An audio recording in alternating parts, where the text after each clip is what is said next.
శ్రీ గుబ్బూరి వెంకటానంద రాఘవరావు గారి విజ్ఞాన నిరతుడు నన్నయ్య భట్టారకు 18వ చివరి భాగం 12/9/20. సర్వోత్కృష్టమైన ప్రేమ అంటే ఏమిటో చెప్తున్నారు.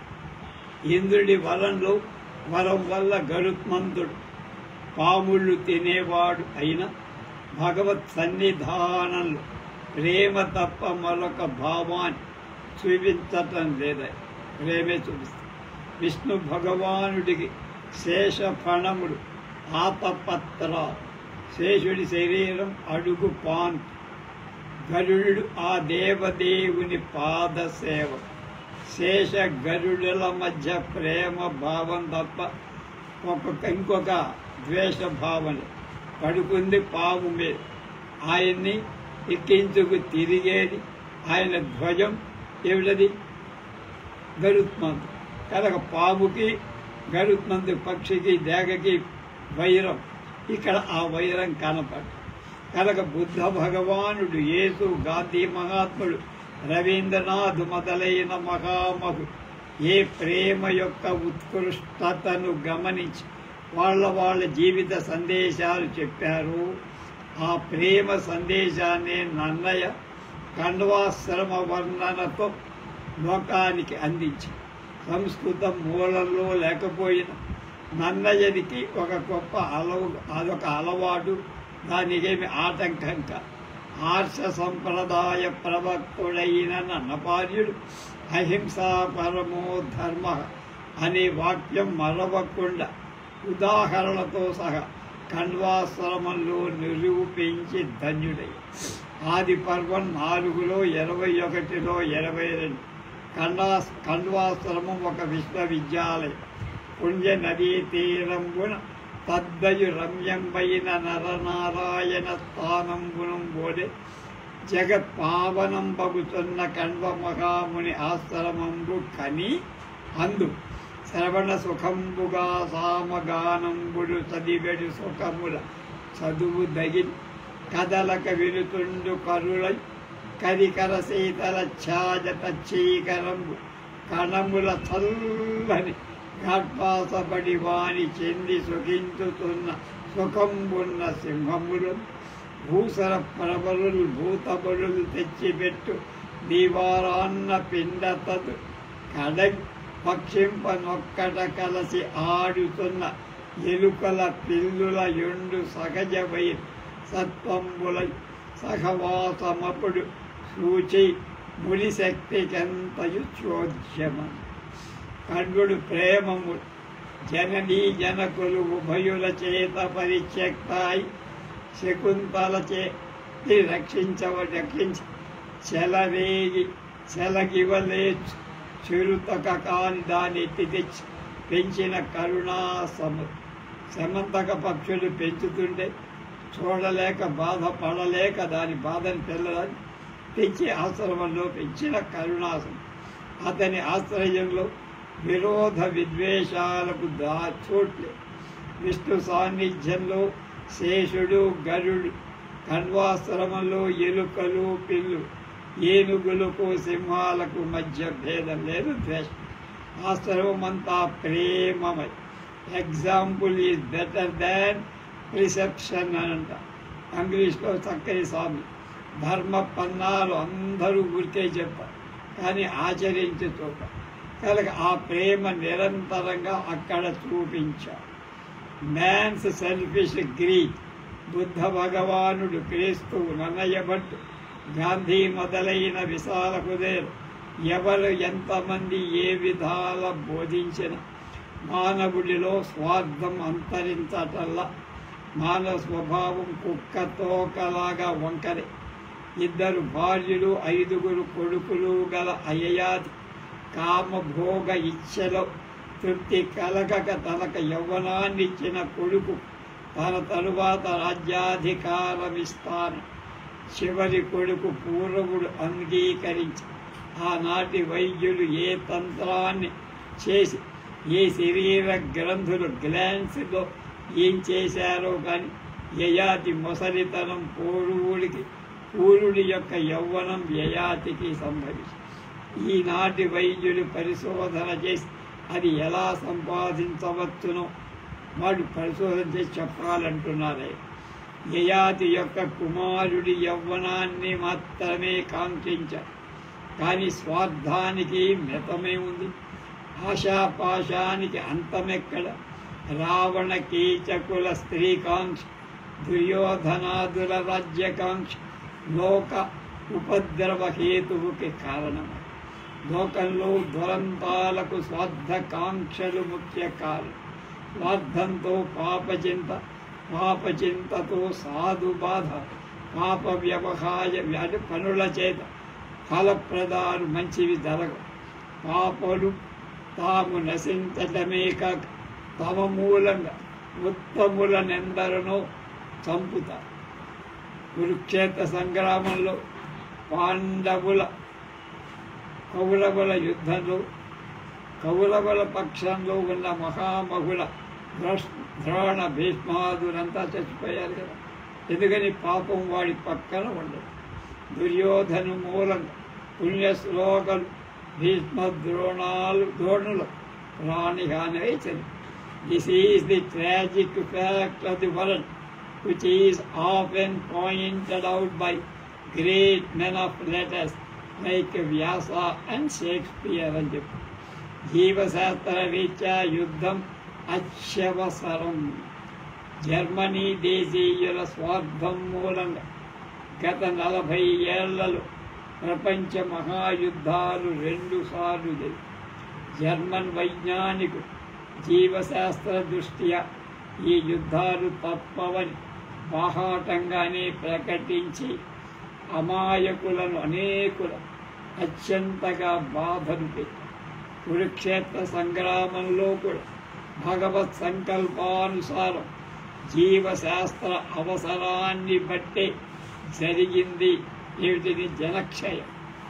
ఆది పర్వం 7లో 226 అట వైవస్వతుండును నైమిశారణ్యమున సత్రయాగ దీక్షితుండై ప్రాణిహింసకు ఓపకొండుటం చేసి మానవుల ప్రాప్తమరణులై ప్రవర్తిస్తున్న ఆతడంతమునందించు తొట్టి అట్టుల జరు. భారత యుద్ధం ప్రారంభంలో అర్జునుడు మోహావిష్టుడై జలాన్ని సంహరించడానికి ఇష్టపడక కృష్ణది ఉంటే కృష్ణదేవుడు భగవద్గీత ఉపదేశి విశ్వరూపాన్ని ప్రదర్శించి పరస్పర స్పర్ధ చేసి మహానదులు సముద్రంలోకి వెళ్ళినట్లే కౌరవ పాండవ పక్షపాతులై కురుక్షేత్ర సమావేశంలో యోధులంతా పరమాణులై విశ్వరూపుడి నోటిలో పడిపోతారబ్బాయి, నువ్వేం కంగారు పడద్దు. అర్జునుడు ఆ దృశ్యాన్ని చూసి భయపడి ప్రవాస నువ్వెవరవయ్యా, వీళ్ళంతా నీ నోట్లో పడిపోతున్నారేమిటి, దీనికి కారణమేమి అని అడిగితే కృష్ణ పరమాత్మ కాలోస్మి లోకక్షయకు ప్రవృద్ధో లోకా సమాగత్తుమిహ ప్రవృత్త, నేను కాలుడిని అంటే యమధర్మరాజుడు లేక కాలాన్ని. వీళ్ళంతా కాలం సరిపోయింది, వీళ్ళ కాలం తీరిపోయిందంటే ఆయుర్ధారం పోయి కనుక నేను సంహరిస్తున్నానని చెప్పి ప్రజాక్షయ కారణాలైన మహాయుద్ధాల ఆడదే కారణం. 18 అక్షౌహిణ సైన్యం 18 రోజులు కురుక్షేత్రంలో మటాష్ అయిపోయి. ఈ మహాయుద్ధంలో ద్రౌపదే కాదు, ఆమె మహాశక్తి స్వరూపి, రుద్రపత్ని, దుర్గాంశ సంభూతురాలు. ఈ అర్థం ధ్వనించే వాక్యం మూల భారతంలో ఉందట. ఆది పర్వం 187 జిగీషమాణాద్రుపదాత్మజాంతాం శకాశిరే పర్వతరాజ కన్యాం ఉమాం యథా దేవగణాస్వమేతా అని వ్యాసుడు చెప్పి దేవాసురుల అమృతం సరిగా పంచి ఇస్తాను నమ్మకంగా చెప్పి మోహిని రాక్షసులకు అన్యాయం చేయటంతో దేవదానవ యుద్ధం జరిగింది. సీతాపహరణ మూలంగా రామ రావణ యుద్ధం జరిగింది. జగదేక సుందరి హెలెన్ కానీ ప్యారిస్ అనేవాడు అపహరించటం చేత ట్రోజన్ వార్ జరిగింది. వాల్మీకి రామాయణం రచించినట్లే హోమర్ కూడా గ్రీకు భాషలో ఇలియడ్ అనే మహాకావ్యాన్ని రచించి ట్రోజన్ యుద్ధాన్ని ట్రోజన్ వార్ని అభివర్ణి. భారత మహారామాయణాలు భారతీయులు ఇలియడ్ గ్రీకుల సమర శాస్త్ర రత్నాకరం. యుద్ధ విషయాలు విజ్ఞాన విషయాలు కావని నన్నపార్జుని విజ్ఞాన నిరత విమర్శించేటప్పుడు ఇవి అప్రస్తుతాలు ఇర్రెలివెంట్ అని కొందరు పాఠకులు నన్ను ఆక్షేపించవచ్చు. కానీ ఆ ఆక్షేపణ సరిగా. ఎందుకంటే యుద్ధతంత్రం మిలిటరీ సైన్స్, రాజ్యతంత్రం పొలిటికల్ సైన్స్. కాబట్టి ఇది కూడా విజ్ఞాన విషయమని వీటిని తప్పక చెప్పాలని దోషం కాదని రాజ్యతంత్ర విజ్ఞానం ప్రకటిస్తే చోట్లలో నన్నయ్య భట్టారకుడు అసాధారణ ప్రజ్ఞ కలవు. మయసభ ఉపవిష్టుడైన ధర్మరాజును చూసి నారదుడడిగిన ప్రశ్నలు అద్వితీయ రాజకీయ ప్రతిభ కనపడు. అందులో సంస్కృత మూలంలో సంగ్రహంగా ఇలాంటి విడిచిన సందర్భం ఉంది. తెలుగు ప్రజల మేలు కోరి నన్నయ్య ఎంత చక్కగా వివరించి చెప్పాడు. చెప్పడం నా ధర్మం కనుక సభాపర్వంలో 5లో 22 బలాబలేన సంవ్యక్త్వం చతుర్దశ పరీక్షసే అని మాత్రమే సంస్కృతంలో ఉంది వ్యాస. కానీ ఆ రాజదోషాలు 14 ఏవేవో తెలపక ఆ దోషాల సంఖ్య 11 దోషాలు ఉన్నాయి రాజనీతిలో అని చెప్పాడంతే. అవేవో చెప్పాలి. రాజరాజ నరేంద్ర కృష్ణద్వైపాయన ముని వృషభాభిరాహిత మహాభారత బద్ధ నిరూపితార్థం ఏర్పడ తెలుగున రచయింపుము అధిక ధీయుక్తిమయిన్ అని నన్నయ్యకు చెప్పారు.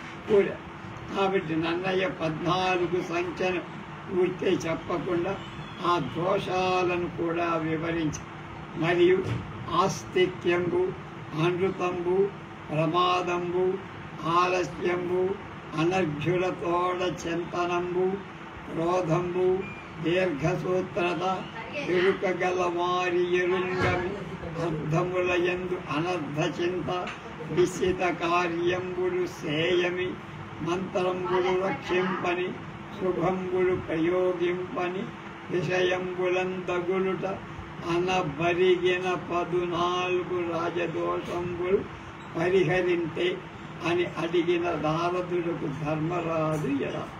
నారదుడు, నేను రేడియో మూలంగా నిర్వర్తిస్తున్న దైనందిన కార్యక్రమమంతా ఆనాడు నారదుడి ద్వారా జరుగుతోంది. నేడు నేను కాదు. కనుక భారత శృతి విధాత అయిన వేదవ్యాసుడే బ్రహ్మమానస పుత్రుడైన ఈ నారదుణ్ణి ఇలా ప్రశంసించారు. భాగవతంలో 1లో 91లో 90. మునీంద్ర, నువ్వు సూర్యుడి భంగి ముల్లోకాలలో చరిస్తావు. వాయువులాగా సకల జనాలతో మెరుగుతావు. దిక్కులు వెక్కుతావు. మహాప్రబోధాలన్నీ తెచ్చుకున్నావు. ఇప్పటి రేడియోలాగా నారదుడు ముందుగా వార్తలు ప్రసారం చేస్తారు. రాజ్య ప్రవర్తకులకు వార్తా ప్రాముఖ్యుడు నారదుడు ధర్మరాజుకు స్వయంగా చెప్పారు. సభాపర్వం 1లో 50. వార్త ఎందు జగము వర్తిలుచున్నది అదియులేని నాడ అఖిల జన అంధకారమగ్నుడగుదురు కావున వార్త నిర్వహింపవలయు జగత్. ఆంధ్రపత్రికలోనూ పేపర్లోనూ వాళ్ళ ఎడిటోరియల్ పేజీలో ఇది ఉంటుంది. ఒక చోటి వార్తా విశేష మరొక చోటికి పంపటం అలాగే ఆ మూలంగా కలహాలు ప్రాప్తింపడం నారదుడు కలహ భోజనుడు అనిపిస్తుంది. 1914 మొదటి ప్రపంచ యుద్ధం రేడియో వార్తల మూలంగానే జర్మనీ, ఫ్రాన్స్, రష్యా, ఇంగ్లాండ్ దేశాల మధ్య అతి త్వరలో పొసగి మహాగ్ని జ్వాలల ప్రపంచమంతా చుట్టుగా. రెండవది, నారదుడు సంగీత కళాని ఏ అంతఃపురంకైనా నిస్సంశయంగా వెళ్ళగా. మూడవది, కర్తవ్య ఉపదేశం, భావ ఉపన్యాసం, కార్య నిశ్చయం మొదలైన అన్ని కార్యాలలో నారదుడు సమస్త జనులకు తోడు పడతాడు. ఈ సందర్భాలన్నింటినీ పట్టి తోడగా నాటి నారదుడే ఇవాళ రేడియోనా అనిపిస్తాట అని అనిపిస్తుంది. తపస్వాధ్యాయ నిరతులు యోగయుక్తులు అయిన మహాములు వర్తమాన పరిస్థితులనే కాదు భూత భవిష్యత్తులను కూడా తెలుసుకోగలిగి ఉంటున్నారు. నేటి విజ్ఞానం ఇంకా ఆ స్థితిలోకి రావాలి.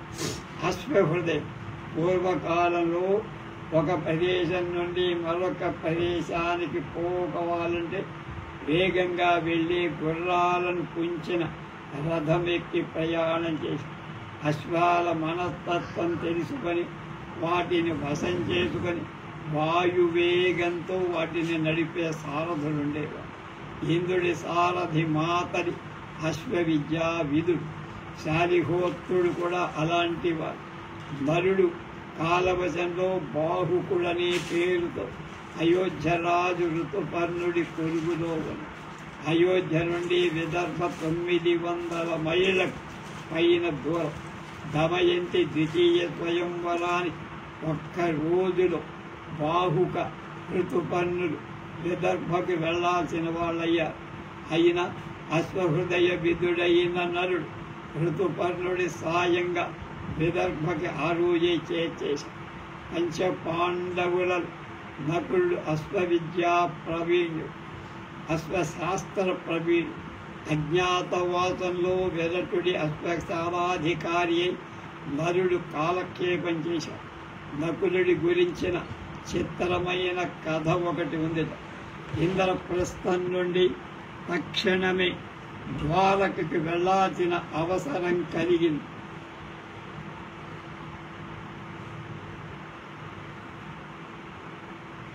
ఆ వేళ పెద్ద వాన కురుస్తోంది. ఆగకుండా నకులుడు గుర్రానికి చినుకు మధ్య ఖాళీ ప్రదేశాల మీదుగా గుర్రాన్ని నడిపి ఒక్క చినుకైనా మీద పడకుండా పొడి దుస్తులతో ద్వారక చేరి కార్యనిర్వహణ చేశాడు. అశ్వవిద్య క్షీణించింది. నల నకులలు పోలేటువంటి ఆస్తికుని వాళ్ళని.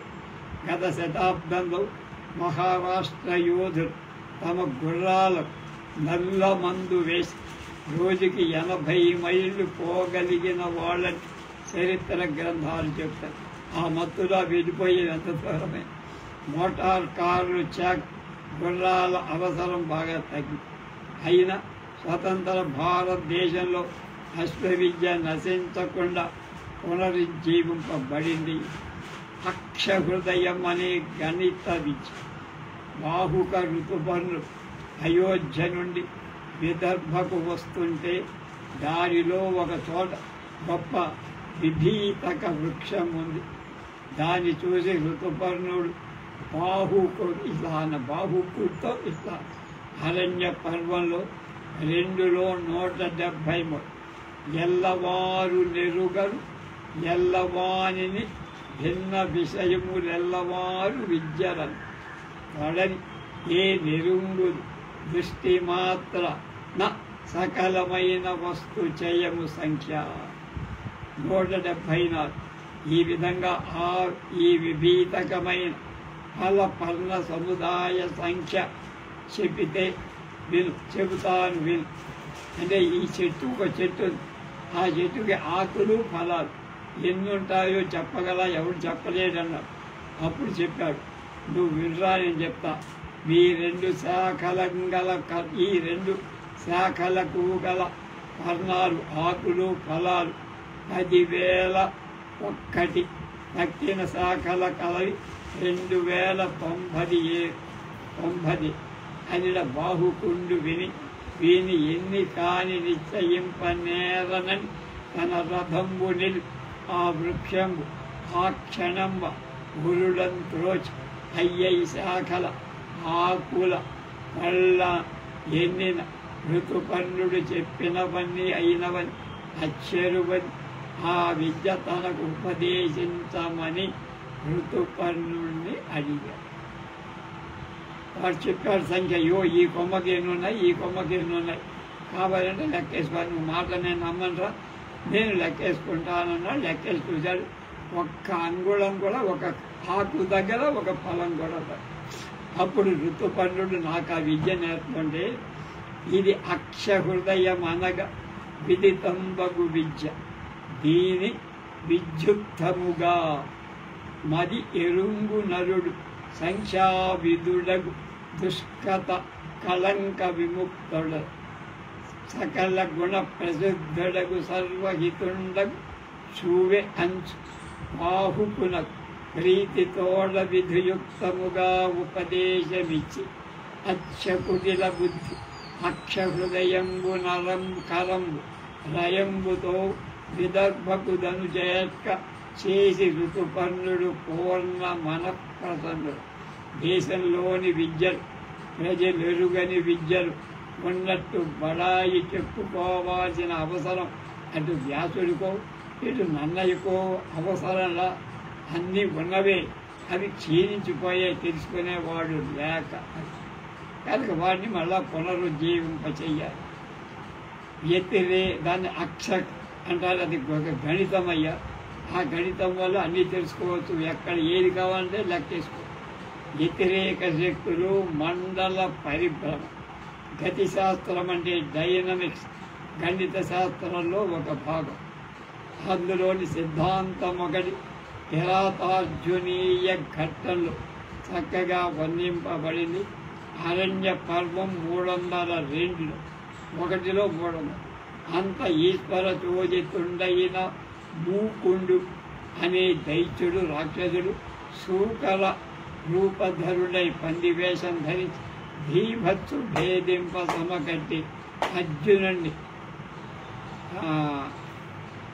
భయపెట్టడానికి వచ్చారు. చెట్టు పటు విశిఖంబునం త్రిదశ పాల తనూజుడు పందినేసే మున్నట పరమేశ్వరుండు రయంబున దానిని ఏసే ఎత్తులవు అక్కట పడియన్ హరార్జనుల ఘోర సరంబుడు పందిపై కుభ్రతటమై వడింబడు ఉదగ్ర మహాజనులట్టు మ్రోయుచు హరుశరమున నరుశరము సరినిరుపక్తియలు దాటి జవ మరి శర సంభరమున తిరిగి వరాహం శరనిధి మధనమున తిరుగు శైలముకు వీడు వేశాడు అర్జునుడు, శివుడు బాణం వేసి ఆ రెండింటికి అది దెబ్బకి చచ్చింది, 2 నాటుకున్నది. సూకర రూపుడైన మూక దైత్యుడి ఒక పక్క నుండి అర్జునుడు వేసిన బాణం, ఎదటి పక్క నుండి ఈశ్వరుడు వేసిన బాణం తగులగా ఆ రాక్షసుడు సముద్ర మథనం వేళ గిరగిరా తిరిగే మందర పర్వతంలాగా ఇటు అటు తిరిగాట ఆ దెబ్బలు. హనుమద్భీమ సంవాదం అందులోని విజ్ఞాన విశేషం. ఇది వరకు వెనకటి ప్రకరణంలో శిల్పము యంత్రాది ప్రకీర్ణ విషయ విజ్ఞానాంశాలు సంగ్రహంగా చెప్పుకున్నాం. ఇప్పుడు ఈ హనుమద్భీమ సంవాదాన్ని గురించి చెబుదాం. సౌగంధిక పుష్పహరణంలో భీముడు గంధమాదన పర్వతానికి వెళుతూ ఒక కదళీ షండ మధ్యంలో అంటే అరటి తోటల మధ్యలో అడ్డంగా పడుకున్న ఒక కవి అంటే కోతి, ముసలి కోతిని హనుమంతుడు చూసి, హనుమంతుడు త్రేతాయుగంలో వాయుదేవుడి అంశాల్లో పుట్టినవాడు, భీముడు ద్వాపర యుగం నాటివాడు, మహాగర్వి, తనంతటి బలశాలి మరొక్కడు లేడని మదించేవాడు భీముడు. ఆ వృద్ధ కవికి నిద్రాభంగం చేసి లేపాలనుకొని భీముడు ధ్వనితో సింహనాదం చేశాడు. హనుమంతుణ్ణి దగ్గరకు రాగానే భీముడు అతడి తేజోమూర్తిని చూశాడు. సంగ్రహ రచనాశీలుడైన నన్నయ్య తెరిజింపక విడిచిన ఆ తేజోమూర్తి మూల భారతంలో ఇలా చెప్పబడింది. అరణ్య పర్వం 146-77.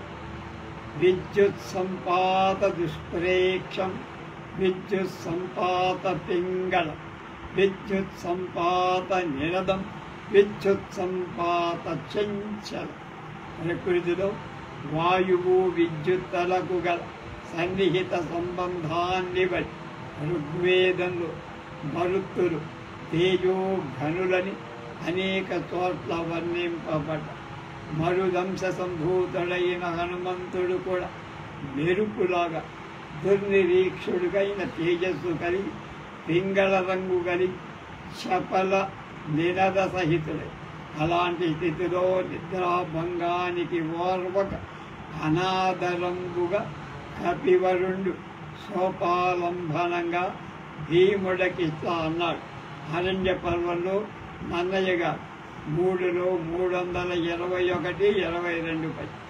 అతి జరారోగ భయమును అలసి వలసి యుధికి సుఖ నిద్రమై నిష్ఠులున్నవాని కడు ముదంబున నేమియు కరుణ లేక ఏల బోధించి తయ్యని విరిగి విరిగి అంట. 2 తెలియజ్ఞాతులు ధర్మమిరుంగవు కాక సర్వభూత దయా స్వరూపం పైన ధర్మ విరింగెడువ మనుష్యులు కారే. ఎట్టి మనుష్య జన్మంబున వృద్ధో ఉపసేవ చేయగాకి ధర్ము విరుంగక నిర్దయుండవై మా బోటి పెద్ద మృగంబులకు భయంబుగా గర్జిల్లితివి. ఎవడ్రా నువ్వు అన్న. మానవుడు సృష్టికి తలకట్టు వంటి వాళ్ళురా. రూప్ అండ్ క్రౌన్ ఆఫ్ థింగ్స్ అంటారు మానవుడు.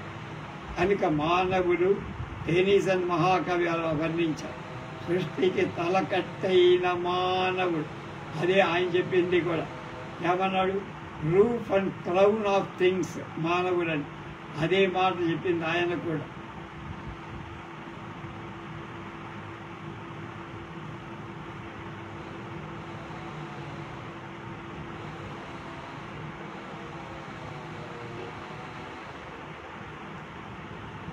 కనుక ధర్మాన్ని రక్షించి దయాపరుడుగా ఉండాలి. అలా కాక కంచే చేను మేసినట్టు వ్యతిరేక ధర్మాచరణ పరుడు కాకుండా ఉండాలి అని హనుమంతుడు చీవాట్లు పెట్టిన భీముడు చెక్కు చెదలకి చెవికెక్క.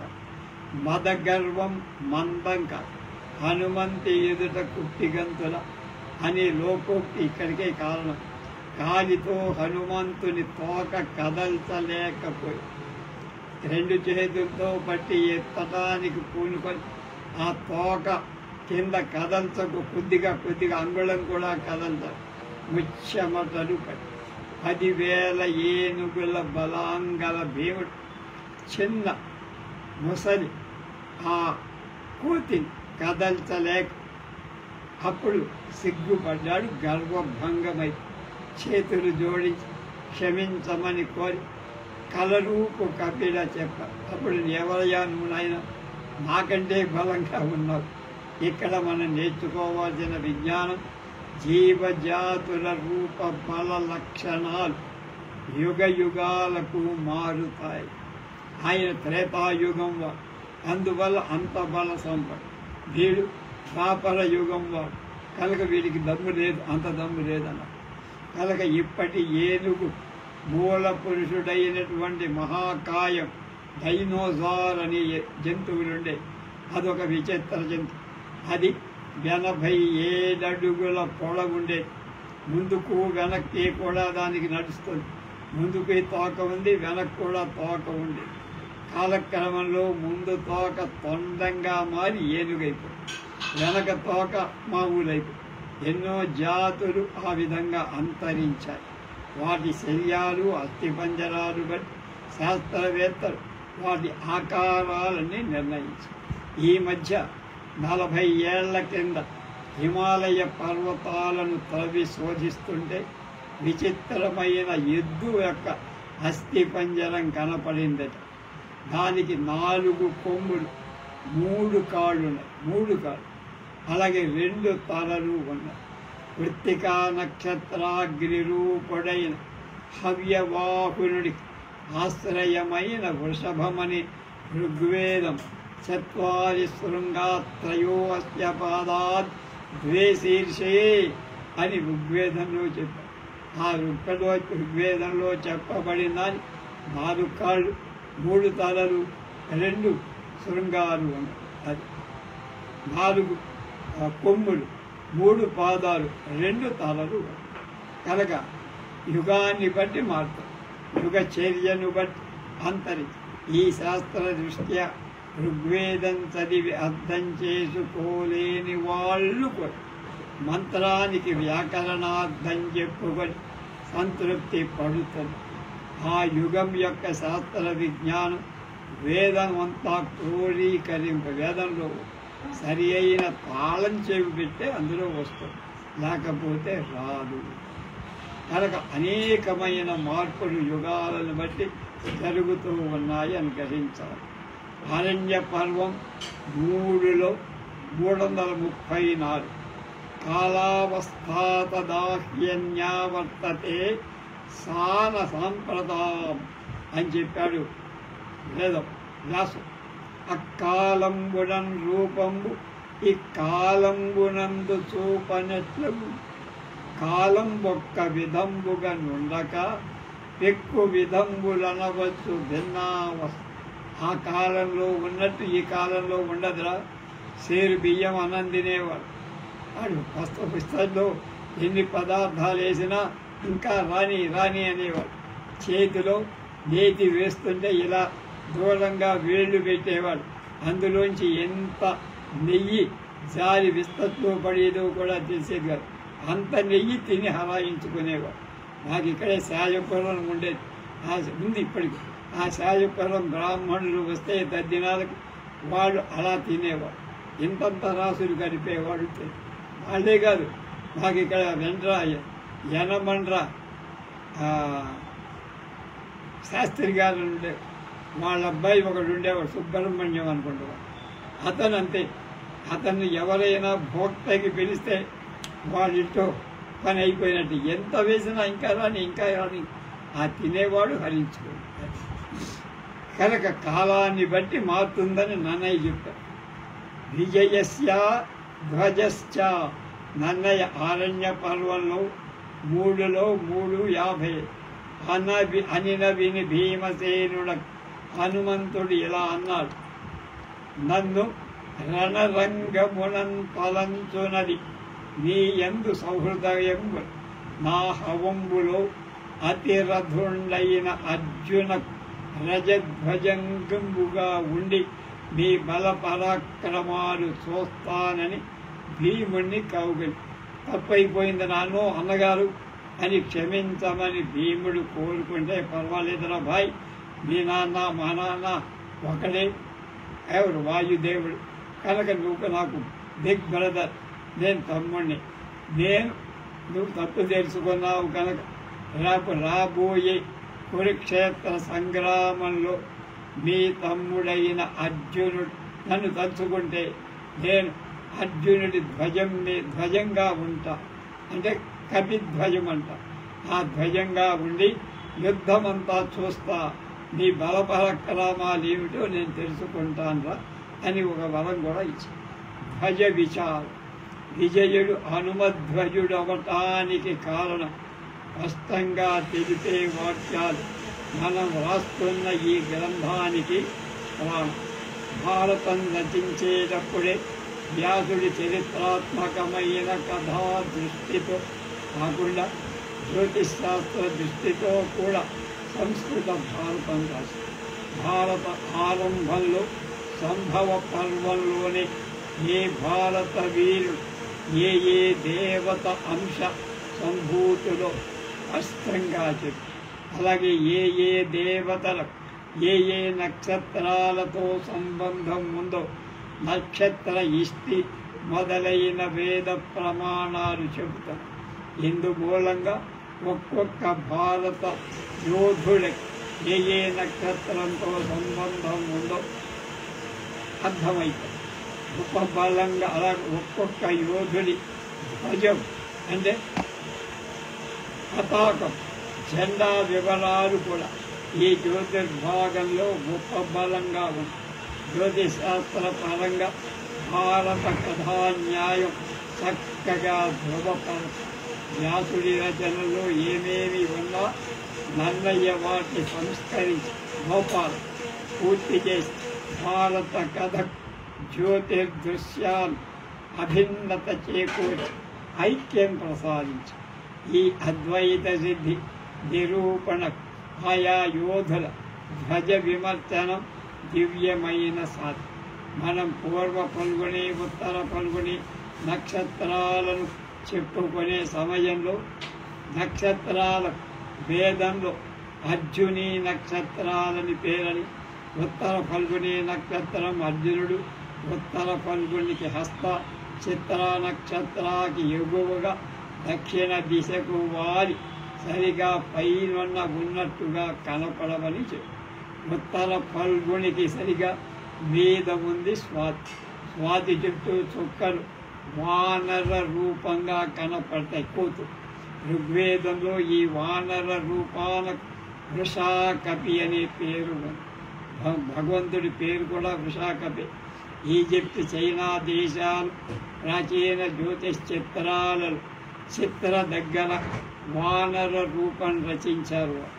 రామాయణ కిష్కింధాకాండలు వాల్మీకి లంకకు పోవటాన్ని ఉద్యమించే హనుమంతుని వర్ణిస్తూ స్వాతే పంథా ఇవ అంబరే అని కిష్కింధలో 67లో 20లో చెప్పారు. స్వాతి చుట్టూ ఉండే నక్షత్ర వానర రూపాన్ని స్మరించుకొని వాల్మీకిపై ఉపమానాన్ని చెప్పాడు నిశ్చయం. ఇటీవల భారతీయ జ్యోతిష్కులు కన్యారాశిని సనస్య దహనా ప్లవగాచ కన్యా అని వర్ణించారు. ఉత్తర 3 పాదాలు, హస్త, చిత్ర 2 పాదాలు ఇవన్నీ చేరి 4, 4, 8 హస్త పూర్తి, చిత్ర 2 పాదాలు మొత్తం 9 పాదాలు చేస్తే కన్యారాశి. కన్య చేతిలో కొందరు నక్షత్ర విధులు పుష్పమాల ఉందన్నారు. మరికొందరు ఆమె చేతులలో వరి వెన్నులు ఉన్నాయని భావన. కాబట్టి కన్యారాశి సస్య అని తగింది, అంటే పంటలకు పై. కన్యారాశికి కింద ఇంద్ర అగ్ని దైవత్యమైన విశాఖ అగ్ని గుండం ఉంది. కాబట్టి దహనార్థం సరిపోయి. ఆ తర్వాత కన్యారాశి పక్క ప్లవగం ఉన్నదని పై శ్లోకం చెబుతారు. ప్లవగం అంటే కోతి వాన. ఇలా ప్రాచీన కాలం నుండి ఇవాల్టి వరకు స్వాతిని అనుసరించి వానర రూపం ఉందని జ్యోతిర్విధులకు స్పష్టంగా తెలుసు. ఉత్తర ఫల్గుని అర్జునిపై వానర రూప నక్షత్రం ఉండటం చేత జెండా. స్వాతి వాయు దైవత్యమని, అర్జునుడు హనుమధ్వజుడని జ్యోతిశాస్త్ర దృష్ట్యా సిద్ధాంతం చెయ్య. ఇంత దూరం ఆలోచించి జ్యోతిర్విధుడు, వేదవ్యాసుడు, అర్జునుడు, కపిధ్వజుడు, హనుమధ్వజుడని చక్కగా చెప్పారు. విశేషించి స్వాతి నక్షత్రం భూతేశ మండలంలోనిది. భూతేశ శబ్దం పడమటి జ్యోతిష్యుల నోళ్లలో నుండి భూతేశ్ అనే పేరుగా మారు. వ్యాసుడు ఈ భూత విశేషాలను కూడా సంస్కృత భారతం అనేక చోట్ల చెప్పారు. ధ్వజ విరాట పర్వంలో 46లో 3 4. ధ్వజం వానర లక్షణం సన మనసా చింతయామాస ప్రసాదం పావకస్య చ 4. సచ చిచ్చింతిదం ధ్వజ జ్ఞాత్వా భజే భూతాన్యవేశయత్ స ఆతకం విచిత్రాంగం. విరాట పర్వం 53:28.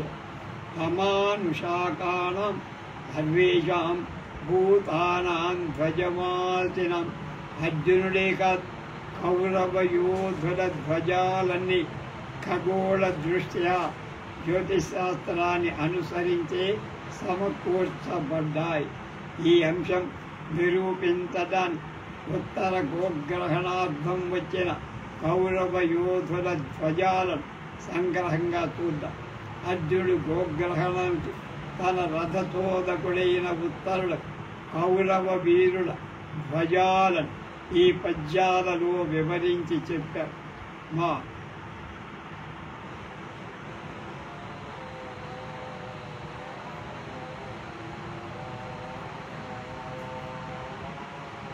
తెలుగు మాస్టర్ ఒక ఆయన ఉండేవాడు, మా ఇంటికి వచ్చాడు, పామర్లో పనిచేశాడు, ఆ పేరు జ్ఞాపకం. ఆయన ఈ పద్యాలని ఘంటసాల పాడినట్టు పాడు. కాంచనమయ వేదిక కనత్తేదనపోజ్వల విభ్రమము వాడు కలసుడు. సింహలాంగూల భూషిత నభూభాగకేతు ప్రేంఖణము వాడు ద్రోణసు. కనక గోవృష సాంద్ర కాంతి పరిస్ఫుట ధ్వజ సముల్లాసంబు వాడు కురుకుడు.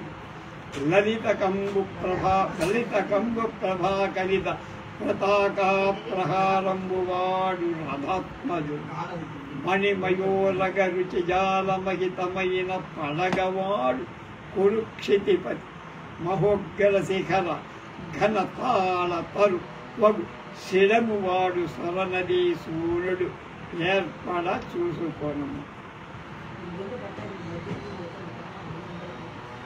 బసవలింగంగా ద్రోణుడు వేదికాధ్వజుడు. ద్రోణాచార్యుడు కుంభసంభవుడు. కుంభరాశి నుండి జన్మించినవాడు. ధనిష్ట 2 పాదాలు, శతభిషం, పూర్వాభాద్ర 3 పాదాలు, ఇవన్నీ ధనురాశి. ద్రోణుడు కుంభం నుండి జన్మించాడు. కుంభ పై రాశి మీనం. పూర్వాభాద్ర 1 పాదం, ఉత్తర మొత్తం 4, రేవతి 4 కలిసి మీనం.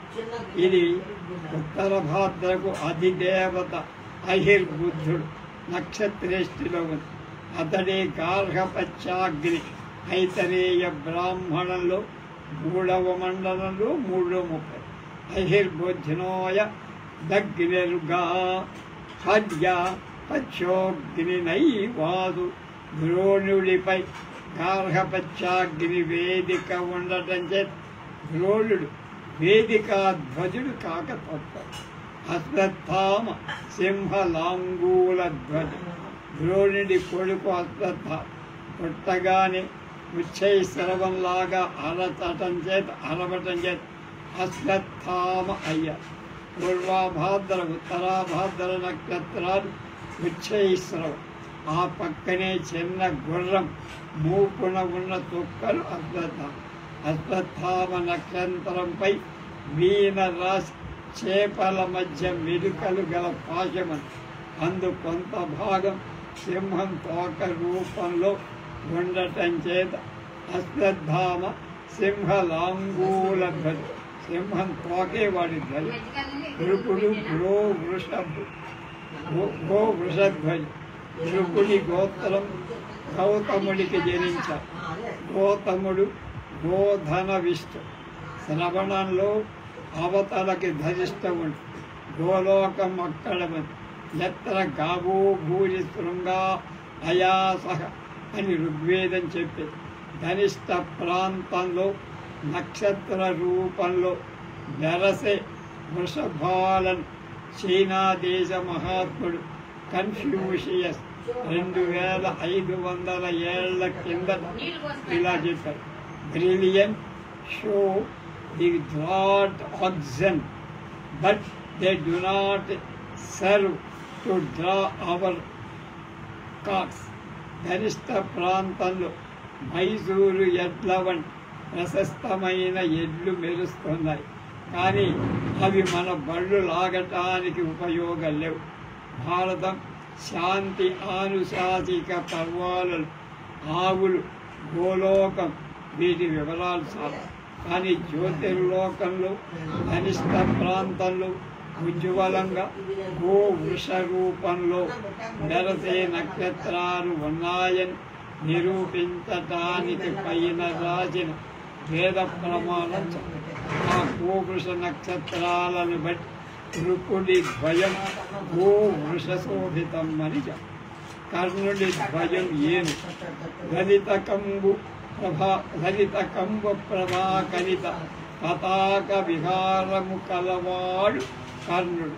కంబు శబ్దానికి ఏనుగు అనే శబ్దము. కంబు అంటే శంఖమని. కర్ణుడు పూషుడని సూర్యుడి పుత్రుడు. రేవతి నక్షత్రానికి అధిపతి కూడా పూషుడు. ఖగోళంలో సింహరాశికి ఎదురుగా నక్షత్ర రూపంలో కల ఏనుగు ఉంది. గజేంద్ర మోక్ష కథ కూడా ఇందుకే ఆధారం. మకరం అక్కడ కనుక గజేంద్రుడు పీడింపబడ్డ అలా నక్షత్ర రూపంలో కనపడ్డే ఈ దంతావళం ఏనుగే కర్ణుడి ధ్వజం. దుర్యోధనుడు ఉరగకేతరు. ఋగ్వేదం శింసుమారం అనేబడి ఘోర జల జంతువును వర్ణించింది. శింసుమారం ఇప్పుడు నశించింది, కానీ అది ఉన్నప్పుడు ప్రాణ భీకరాలైన ఘోర జంతువు. శింసుమార స్వరూపుడు ఇక్కడి చిత్రాలు పాఠకుల వ్యక్తం చెయ్యగా ఇంతటి పెద్ద చుక్కల గుంపు. ఆకాశంలో ఇంకొకటి లేదు. దురాశ, క్రౌర్యం అనే దుర్గుణాల ఈ నక్షత్ర స్వభావం వల్ల శింసుమారం పుట్టినది. రామాయణార్థంలో గుంపు చుక్కలు రావణుడిల రంగ. భారతార్థంలో ఇవి దుర్యోధన కౌరవ బృందం. అలాగే ఈ చుక్కల గుంపుకు పడమట జోష్యులు అంటే సిటస్ అంట. ఆ గుంపు మీదుగా అశ్విన్యాది నక్షత్రాలున్నాయి. వీధి విభాగ పద్ధతి అశ్విని భరణి కృత్తికలు ఆకాశ వీధి అవుతుందని విష్ణు వాయు మత్స్యాది పురాణాలను అనేక కంఠంతో ఆ కారణం చేత దుర్యోధనుడు పాముధ్వజం మొలగకేతడు. భీష్ముడు తాళధ్వజుడు అంటే తాటి చెట్టు ధ్వజం. మహోగ్ర శిఖర ఘన తాళ తరువము శిడము వాడు స్వర నదీశ్వరుడు. భీష్ముడి ధ్వజం ఒక పెద్ద తాటి. భీష్ముడికి తాటి చెప్పు తట్టు తప్ప ధ్వజం లేదా అని విమర్శకులు అనొచ్చు. కుదరదని మాపెచ్చు. భీష్ముడు హస్త వసువులలో ఒక. వశిష్ఠుడి హోమధేను తస్కరించి శాపం పొంది గంగాదేవి కొడుకై పుట్టి ధనిష్టా నక్షత్రం వసవ అని నక్షత్రేష్ట. నదిష్ట నక్షత్రానికి వసువులు అధిదేవత. ధనిష్ట నక్షత్రాలు 8, వసువులు కూడా 8 మంది. అందరిలో చివరివాడు భీష్మ. ధనిష్టపై నక్షత్రం శతభీష్మ. అది వరుణ దైవత్య, వరుణ సంజాత వారుని. భారతంలో ఆది పర్వంలో 66, 54, 66లో 50. వరుణస్య భార్యాయ జ్యేష్ఠా శుక్రాదేవి వ్యజాయత తస్యా పుత్రం బలం విద్ధి సురాంచ సుర సందోహం. సుర సంఘికంగా తాళవృక్షం అవటం చేత, సుర అంటే తాగేద, తానం తీసేటువంటి తాళవృక్షం అవటం చేత భీష్ముడికి తాళవృక్షం చాలు. భీష్ముడి బ్రహ్మచర్య. తాళధ్వజుడు అవటమే కాక భీష్ముడి బ్రహ్మచారి అవటానికి కూడా ఖగోళ దృష్ట్యా కారణము. బ్రహ్మచారి అంటే ఎవడు? కన్యకకు మిథునానికి కూడా దూరంగా ఉండవలసిన వాడే కదా. కనుక భీష్ముడు ధనిష్ట అయితే ధనిష్టకు రాశి మిథునం ఎంతో దూరంలో, కన్యారాశి ఎంతో దూరం. లెక్కిద్దాం. మృగశిర 2 పాదాల వరకు వృషభం, ఆ పైన మిథునం. ధనిష్ఠునకు మిథునానికి 9 ఇళ్ల దూరం. 1 శతబీజం, 2 పూర్వాభాద్ర, ఉత్తరాభాద్ర, రేవతి అశ్వని భరణి కృత్తిక రోహిణి మృగశిర మిథునం మిథునం 9 ఏళ్ల దూరంలో భీష్ముడికి మిథునం ఉంది, అంటే దంపతులను. అలాగే కన్య చిత్రార్థం నుండి ధనిష్ట, స్వాతి, విశాఖ, అనురాధ, జ్యేష్ఠ, మూల, పూర్వాషాఢ, ఉత్తరాశ్రావణ, శ్రవణ, ధనిష్ట, అర్ధ. ఇలా కన్యకు మిథునానికి 9 ఏళ్ల దూరంలో భీష్ముడు బ్రహ్మచారిగా ఉండక తప్ప. ఈ విధంగా ప్రతి ముఖ్య విషయ సందర్భంలో భారత కథ అందులోని ఉన్నటువంటి పాత్ర జ్యోతిర్విశేషాలు ఎడతెగని సంబంధం. దేశ కాలాల భారత కథ జ్యోతిర్విషయాలు అవినాభావ సంబంధం కల.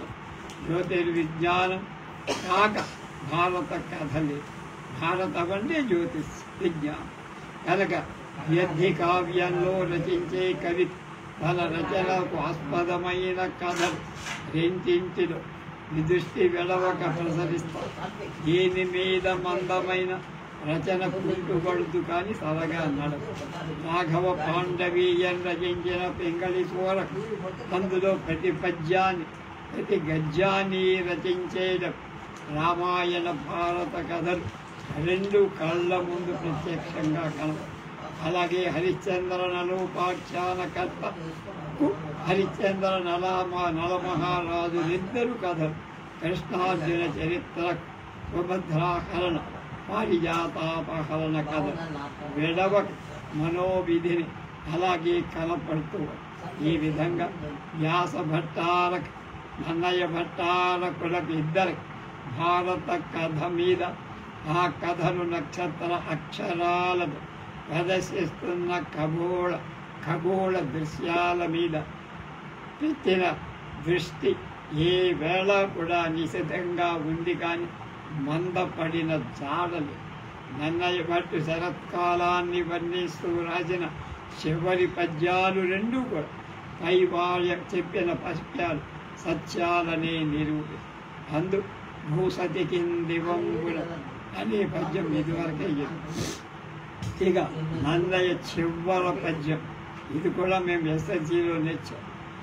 నన్నయ్య భట్టు రచించిన చివరి పద్యం శారదరాత్రుడు జ్వలల సత్పర తారకహార పంక్తులం చారు తరంబులయ్య వికసన్నవ కైరవ బంధురోదార సమీర సౌరభము దాల్చి సుధాంసు వికేవ్యమాణ కర్పూర పరాగ పాండురుచి పూరమురన్ రాజరాజ నరేంద్రుని ఆజ్ఞానుసారంగా నన్నయ్య భట్టారం బుద్ధిబాహు విక్రమంగళ దుర్గమ అర్ధ జల గౌరవ భారతీ సముద్రాన్ని ఈదుతూ తెలుగు భారతాన్ని రాస్తుంది. అరణ్య పర్వ కథ నడుస్తుంది. బహుశ అజగరం వారి నుండి భీముడు విముక్తుడయ్యా. క్రమంగా గ్రీష్మ వర్షత్తులు గడిచిపోయి శరత్తు ఆగమనం అయ్యింది. వాణి హిరణ్య గర్భ దంపతుల శోభ వారి వాహనమైన హంసగది పెంపొందింపచేస్తారు. అదేవిధంగా జావా పృథ్వీ దంపతుల శోభ శరచంద్ర జ్యోత్సన అతిశయింపచేస్తాం. అలాంటి శారద్రాత్రులలో నక్షత్రహార పంకుల తేజస్సు వృద్ధి పొందినందున అవి ఉజ్వలంగా ప్రకాశిస్తూ మనోజ్ఞతరాలే కనపడి చంద్రోదయానికి సమ్మోదంతో వికసించిన తెల్ల కలువల సువాసనలకెల్ ఎదలను కొనిపోవు గంధవాకుడు వాయు వెచ్చావికారం చేస్తాడు. తాపహరుడు సుధాంసుడు చల్లగా వెదజల్లుతున్న కర్పూర పరాగ పాండురుచి పూరాలలో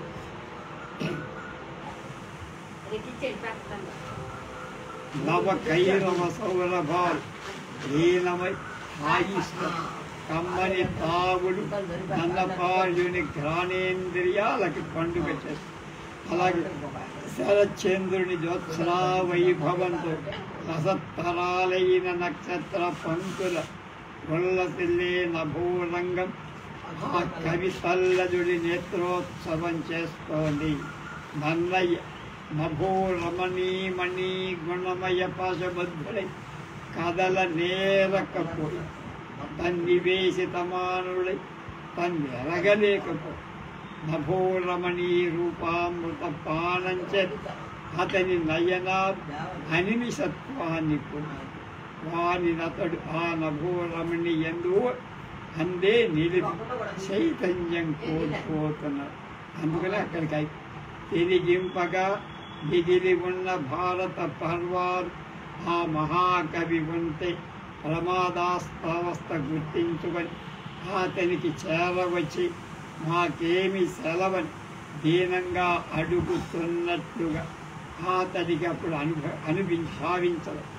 పరపూరితంబులై వెలయ అంబరపూరితంబులై అన్నాడుగా.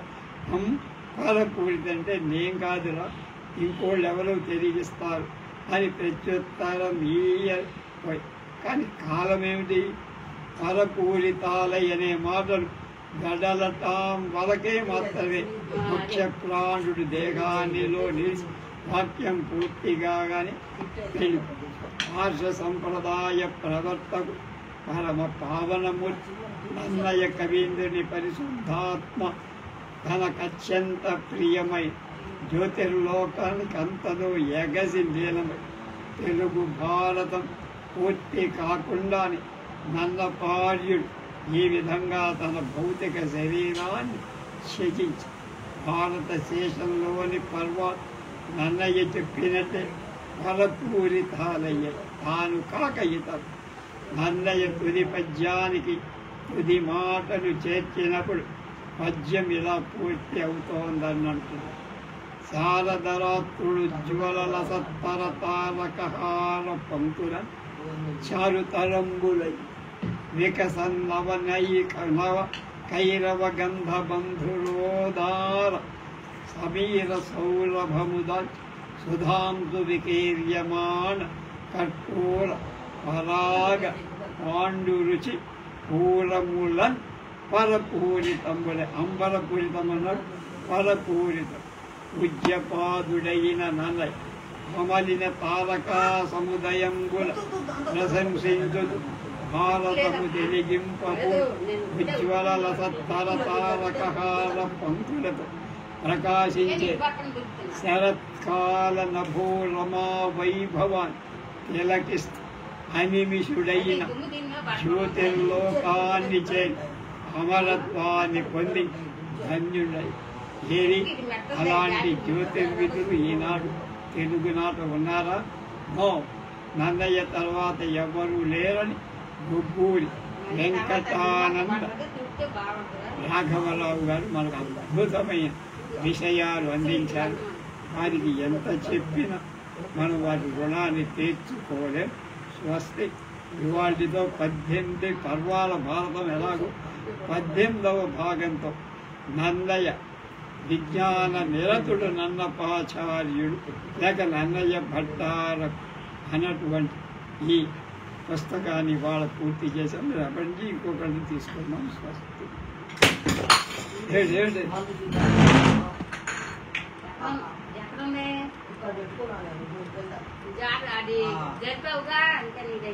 జరపడం కాదు, ఈ తల్లి దేవనా గిన్నె ఉన్నా ఒకటి